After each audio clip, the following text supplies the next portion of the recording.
চাউল আটা দেয়, 30 টাকা চাউল আর 25 টাকা মনে হয় আটা দেয়। তো এখানে তো সকালে মহিলারা পুরুষরা সিরিয়ালে খাড়া থাকে। এই গাড়িটা আসছে মনে হয় 10টা 10:30 দিকে, ওই সময় মানুষ নীতি নিতে কমে গেছে। তো আপনি একটা বিষয়ে ওই দুর্ঘটনাটা করছে, এই দুর্ঘটনা করার লাগে যেমন ভাঙ্গা পড়ছে মানুষ জোরে আওয়াজ হয়েছে।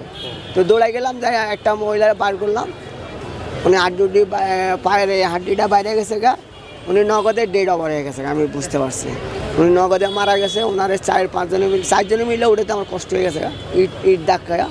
আর ওনারা রিক্সা দিয়েছে, রিক্সাতে ব্যানে দিয়েছে, কইছে মারা গেছে। এরপরে অনেক লোক আহত হয়েছে, অনেক লোকের আহত অবস্থায় উঠাই দিছি রিক্সা দিয়া।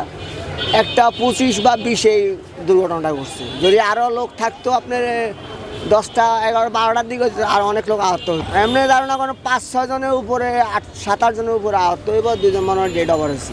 একজন শুনছি জনতা হাউজিং, এটা আমি প্রথম উঠে যেটা জনতা হাউজিং শুনছি।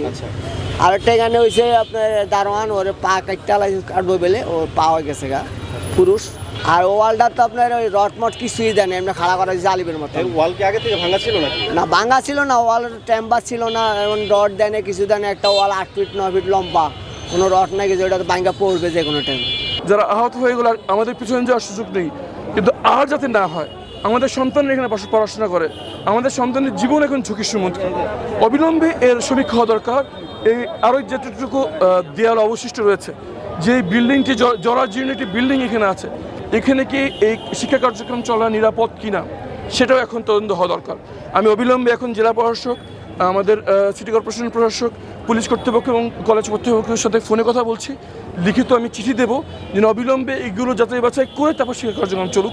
তার আগে আমাদের সন্তানদের জীবন যদি নিরাপদ থাকে সেই জন্য ব্যবস্থা গ্রহণ করা হয়। অবিলম্বে জেলা প্রশাসকের পক্ষ থেকে সকল শিক্ষা প্রতিষ্ঠানে একটা চিঠি দেওয়া দরকার যে যেসব ভবন এবং দেয়াল জরাশীর্ণ আছে সেগুলো যেন তারা কর্তৃপক্ষ অভিভূত করে।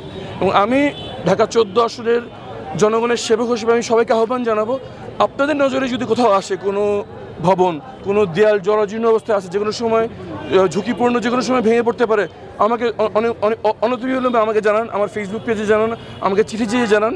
আমি এর বিষয়ে সরকার দৃষ্টি আকর্ষণ করবো এবং সেগুলোভাবে এখনই ব্যবস্থা গ্রহণ করার চেষ্টা করবো যাতে আর কোনো প্রাণহানি না ঘটে। সরকার বিরোধী দলের সবার এখানে এক স্বার্থ, আমাদের সন্তানদের নিরাপত্তা।